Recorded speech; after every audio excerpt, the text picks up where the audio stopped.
Hello friends, welcome to KamalisDiary. என்னங்க எல்லாரும் நல்லா இருக்கீங்களா? நானும் நல்லா இருக்கேன். இன்னைக்கு என்ன வீடியோ அப்படினு பாத்தீங்கன்னா how to make coconut milk cream தான்.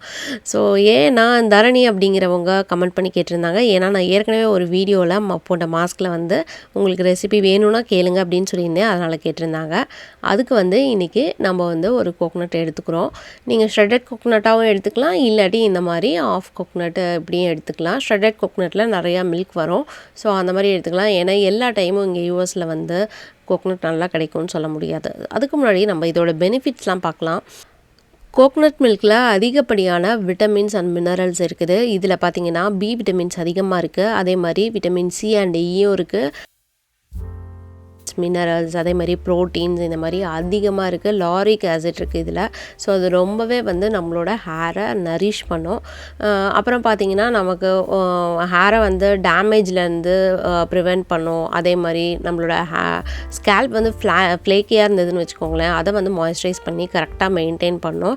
ஸோ ஹேர் லாஸை கண்ட்ரோல் பண்ணும். இந்த மாதிரி ஏகப்பட்ட பெனிஃபிட் வந்து கோகனட் மில்கில் இருக்குது. இது வந்து அந்த காலத்துலேருந்தே வந்து கோகனட் மில்க்லாம் வந்து யூஸ் பண்ணிட்டு தான் இருக்கிறாங்க. இன்னும் கேரளால எல்லாம் வந்து அதிகமாகவே கோகனட் மில்க் யூஸ் பண்ணுவாங்க. நம்ம தமிழ்நாட்டிலையுமே அதிகமாக யூஸ் பண்ணிட்டு தான் இருக்கோம். ஸோ கோகனட் மில்கில் அப்படி ஒரு அதிகப்படியான பலன்கள் இருக்குது. இதில் வந்து ஏராளமான மாஸ்க் வந்து நம்ம கோகனட் மில்கை வச்சு போடலாம். ஆனால் எல்லாமே வந்து பெனிஃபிட் தருமா அப்படின்னு கேட்டிங்கன்னா கண்டிப்பாக தரும் அப்படின்னு 100% சொல்லுவேன். ஏன்னா இது வந்து நம்ம கண் கூட ஆல்ரெடி ஒரு ஹேர் மாஸ்க்லேயே நான் வந்து உங்களுக்கு போட்டு காட்டியிருக்கேன். இந்த வீடியோவை பார்க்குறப்ப நிறைய பேருக்கு டவுட் வரலாம், ஏன் கோகனட் மில்காக யூஸ் பண்ணக்கூடாதா, க்ரீமாக தான் யூஸ் பண்ணணுமா அப்படின்ட்டு. கண்டிப்பாக ரெண்டுமே நம்ம யூஸ் பண்ணலாம். நாங்கள் வந்து இங்கே கோல்டு கண்ட்ரியில் இருக்கோம். வின்டர் வந்து அதிகமாக இருக்குது, கோல்டு அதிகமாக இருக்குது. ஸோ கோகனட் மில்க் வாட்டரியாக யூஸ் பண்ணுறதுக்கு அது ஒரு க்ரீம் பேசிஸில் யூஸ் பண்ணலாம். இந்த ரெசிபியை உங்கள் கூட ஷேர் பண்ணலாம் அப்படிங்கிறதுக்கு தான் நான் அந்த வீடியோவில் வந்து க்ரீம் யூஸ் பண்ணியிருந்தேன். இப்போ அதை தான் இந்த வீடியோவில் எப்படி பண்ணுறது அப்படிங்கிறத நம்ம பார்க்க போகிறோம். ஸோ கோகனட் மில்க் நம்ம எப்போவும் எப்படி எடுப்போமோ அந்த மாதிரி தான் வந்து கோகனட் மில்கை வந்து நம்ம எடுத்துக்க போகிறோம். இதில் வந்து 1-2 டிப்ஸையும் நான் உங்கள் கூட வந்து ஷேர் பண்ணுறேன். இந்த மாதிரி குளிரான இருக்கிற நாட்டிலையோ இல்லை நம்ம ஒரு மாநிலத்திலேயே இருக்கிறோன்னா நம்ம வந்து பச்சை தண்ணி ஊற்றி அரைக்கக்கூடாது. ஏன்னா அதுவே வந்து ஆயில் ப்ரொடியூஸ் பண்ணுற ஒரு காய். அதனால் வந்து நம்ம என்ன பண்ணணும்னா சுடுதண்ணி ஊற்றி தான் அரைக்கணும். அந்த மாதிரி சுடுதண்ணி ஊற்றி அரைச்சிங்கன்னா தான் உங்களுக்கு வந்து கோகனட் மில்க்லேருந்து மில்க் வரும். இல்லைன்னா அந்த கோகனட் மில்க் வந்து ஒரு மாதிரி ஆயிலாக பிறுபிறுன்னு அந்த கோகனட் மில்கே வரவே வராது. ஸோ சட்னி அரைக்கிறப்பையும் சரி, இந்த மாதிரி கோகனட் மில்க் எடுக்கிறப்பையும் சரி, நல்லா ஹாட் வாட்டர் ஊற்றுனீங்கன்னா கோகனட் மில்க் வந்து தனியாக பிரிஞ்சு சூப்பராக வந்துடும். கோகனட் மில்கில் வந்து ப்ரோட்டீன் கண்டென்ட் அதிகமாக இருக்குது. ஸோ குழந்தைங்களுக்கு வந்து நம்ம நார்மல் மில்க்குக்கு பதிலாக இந்த மாதிரி கோகனட் மில்க் வந்து அப்பப்போ நம்ம கொடுத்தோன்னா வயிற்றில் உள்ள புண்ணெல்லாம் ஆற்றும். அதுவும் இல்லாமல் அதோட சத்துக்கள் அந்த எக்ஸ்ட்ரா அதில் உள்ள விட்டமின்ஸ், மினரல்ஸ், ஆன்டி ஆக்சிடென்ட்ஸு, அந்த நேச்சுரல் ஆயில்ஸ் எல்லாமே வந்து நமக்கு வந்து போகும். ஸோ பசங்களுமே வந்து கோகனட் மில்க் வந்து விரும்பி தான் குடிப்பாங்க. வெளியே அப்ளை பண்ணாலும் சரி, உள்ளுக்கு போனாலும் சரி, வந்து கோகனட் மில்க் வந்து ஈக்குவல் டு பிரெஸ்ட் மில்க் அப்படின்னே சொல்லலாம். ஸோ அந்த மாதிரி நமக்கு வந்து ஒரு இயற்கையாகவே நமக்கு கிடைச்ச ஒரு வரப்பிரசாதம் அப்படின்னே சொல்லலாம். கோகனட் மில்கை இன்டேக்காக எடுத்துக்கிட்டாலும் சரி, ஹேர் மாஸ்க்காக போட்டாலும் சரி, ஒரு 100% ரிசல்ட்டை வந்து நம்ம கண்டிப்பாக பார்க்கலாம். இதை வந்து எல்லா சீசன்லேயுமே நம்ம யூஸ் பண்ணலாம். வின்டருக்கு தான் யூஸ் பண்ணணும், சம்மருக்கு தான் யூஸ் பண்ணணும் அப்படிங்கிறதுலாம் இல்லை. ஸோ இந்த மாதிரி ஒரு வடிகட்டியில் வந்து நான் எடுத்துக்கிறேன் பாருங்கள். இது வந்து பார்க்குறதுக்கு தான் கஷ்டமாக இருக்கும். ஆனால் கோகனட் மில்க் வேலையை வந்து 5 மினிட்ஸ்லாம் நம்ம ஈஸியாக முடிச்சிடலாம், சுடுதண்ணி ரெடியாக இருந்துச்சுன்னா. அதே மாதிரி பார்த்திங்கன்னா ஷ்ரெட்டட் கோகனட்டில் எடுத்து போட்டோம்னா இன்னும் அந்த 5 மினிட்ஸ் கூட 3 மினிட்ஸில் வந்து ஈஸியாக முடிஞ்சிடும். I am going to take first milk தான் நம்ம எடுக்க போகிறோம். ஏன்னா அதில் தான் வந்து நமக்கு க்ரீம் நிறையா வரும். செகண்ட் மில்கில் வந்து எடுக்கக்கூடாது. மீதி இருக்கும் இல்லையா தேங்காய், நீங்கள் செகண்ட் மில்க் எடுத்து நீங்கள் ஏதாவது ஒரு குருமா அந்த மாதிரி அது கூட ஆட் பண்ணிக்கலாம். தயவு செஞ்சு அதை கீழே ஊற்றிடாதீங்க, அப்படியேவும் போட்டுறாதீங்க. நான் அதை வந்து அப்படியே வச்சுருந்து செகண்ட் மில்க்கு எடுத்தேன் நான்.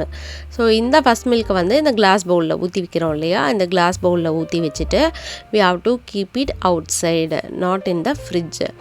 ஏன்னா நம்ம வந்து ஃப்ரிட்ஜில் வைக்கக்கூடாது, வெளியே தான் வைக்க போகிறோம். வெளியே வச்சிங்கனாலே அந்த நெக்ஸ்ட் டே காலையில் பார்த்திங்கன்னா உங்களுக்கு வந்து அது வந்து தனியாக வாட்டர் தனியாக அந்த க்ரீம் தனியாக அது வந்து பிரிஞ்சிருக்கும். நான் இருக்கிற கண்ட்ரி கோல்டு கண்ட்ரி. ஸோ வெளியில் வைக்கிறப்பயே நமக்கு வந்து இந்த மாதிரி ஏடாக வரும். அப்படி உங்களுக்கு வரலை அப்படின்னாலும் நீங்கள் ஃப்ரிட்ஜில் வச்சு எடுத்துட்டிங்கன்னா கொஞ்சம் நேரம் இந்த மாதிரி ஏடாக வரும். இதை வந்து நம்ம வேறு பவுலில் மாற்றிட்டு இதை கொஞ்சமாக விஸ்க் பண்ணிங்கன்னா அது வந்து நமக்கு க்ரீமி டெக்ஸ்சர்லேயே நமக்கு கிடச்சிரும். கோகனட் மில்க் க்ரீம் ரெடி ஆயிடுச்சு. இதை வந்து நம்ம தலையில் அப்ளை பண்ணுறப்ப ரொம்ப ஈஸியாகவே இருக்கும். இப்போ வந்து இதை நல்லா கொஞ்சம் ஸ்பூன் வச்சு இல்லை விஸ்க் வச்சு நல்லா கலக்கி விட்டுக்கோங்க. அப்போ தான் அந்த க்ரீமி டெக்ஸ்சர் வந்து நமக்கு நல்லாவே கிடைக்கும். இந்த மாதிரி கோகனட் மில்க் க்ரீமாக யூஸ் பண்ணுறப்ப நமக்கு கோகனட் மில்க்கை விட ஒரு பங்கு அதிகமான ஒரு பெனிஃபிட் இருக்குன்னே சொல்லலாம். ஏன்னா நம்ம வந்து அந்த மில்க் அப்படியே வைக்கிறோம். அதில் வந்து ப்ரோபயோட்டிக் நல்ல பாக்டீரியாக்கள் வந்து சேரும். அந்த டைமிங்கில் தான் வந்து நம்ம யூஸ் பண்ணுறப்ப இன்னும் எக்ஸ்ட்ரா பெனிஃபிட்ஸாக இருக்கும். பார்த்திங்கன்னா இது க்ரீமாக இருக்கும். அப்படியே கையில் தடவினீங்கன்னா அது வந்து மெல்ட் ஆகி அப்படியே கோகனட் மில்க் ஆயிரும். ஸோ இதுதான் தலையில் தடவுறப்ப அது அப்படியே மெல்ட் ஆயிரும். இந்த வீடியோ வந்து ரொம்ப சிம்பிளான வீடியோ தான். அது வந்து ஒரு சப்ஸ்கிரைபர் கேட்டதுனால தான் மெயினாக இந்த வீடியோ போட்டேன். ஸோ அடுத்தடுத்த வீடியோக்கள் இதே மாதிரி சப்ஸ்கிரைபர் ரெக்வஸ்ட் வீடியோஸ் வந்து நிறையா லிஸ்ட் இருக்குது. ஆனால் எதை முன்னாடி போடுறது எதை பின்னாடி போடுறதுன்னு எனக்கு தெரியல. பட் இந்த மாதிரி நீங்கள் டவுட்ஸ் கேட்க கேட்க எனக்கு இன்ட்ராக்ஷன் நிறையா இருக்குது. ஸோ உங்களுக்கு வந்து தேவையானதை வந்து நான் கொடுக்குறப்ப அந்த இடம் வந்து எனக்குமே வந்து அடுத்த வீடியோ என்ன போடலாம் அப்படிங்கிறப்ப சப்ஸ்கிரைபர் அதை எதிர்பார்க்குற வீடியோஸ் வந்து நான் கொடுக்குறப்ப வந்து எனக்கும் ஈஸியாக இருக்குது.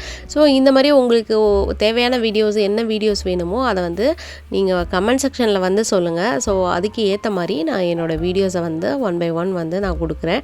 ஸோ இன்னும் நிறையா சப்ஸ்கிரைபர் ரெக்வஸ்ட் இருக்குது. ஸோ அவங்கவுங்க நினைப்பீங்க கமெண்ட் பண்ணவங்க கண்டிப்பாக 1 by 1 வரும். ஆனால் எனக்கு டைம் தான் இல்லை, டைம் கொடுங்க. ஸோ லாஸ்ட் வீடியோவில் பார்த்தீங்கன்னா கோகனட் மில்க் மாஸ்க் போட்டு என்னோடய பொண்ணோட ஹேரை வந்து நான் வீடியோ எடுத்திருந்தேன் இல்லையா, அதை தான் இதில் மறுபடியும் நான் அட்டாச் பண்ணியிருக்கேன். ஏன்னா அதில் பார்க்காதவங்க இதில் பார்த்துக்குவாங்க அப்படின்ட்டு. ஸோ இந்த முடி வந்து தேய்ச்சி குளிக்கிறதுக்கு முன்னாடி பயங்கர ஃப்ரிஸியாக இருந்தது. ஆஃப்டர் கோகனட் மில்க் க்ரீம் வந்து ரொம்ப சாஃப்டாகவும் சில்கியாகவும் வந்து இருந்தது. உங்களுக்கு இந்த வீடியோ பிடிச்சிருக்கும் அப்படின்னு நினைக்கிறேன். உங்களுக்கு இந்த வீடியோ பிடிச்சிருந்ததுன்னா லைக் பண்ணுங்கள், ஷேர் பண்ணுங்கள், மறக்காமல் நம்ம சேனலுக்கு சப்ஸ்கிரைப் பண்ணிடுங்க. இதே மாதிரி உங்களுக்கு எந்த மாதிரியான வீடியோக்கள் வேணும் அப்படிங்கிறதையும் கமெண்ட் செக்ஷனில் வந்து சொல்லுங்கள். ஸோ அடுத்தடுத்து அந்த வீடியோக்கள் வந்து உங்களுக்காக வந்துக்கிட்டே இருக்கும். Thank you, bye. Thanks for watching.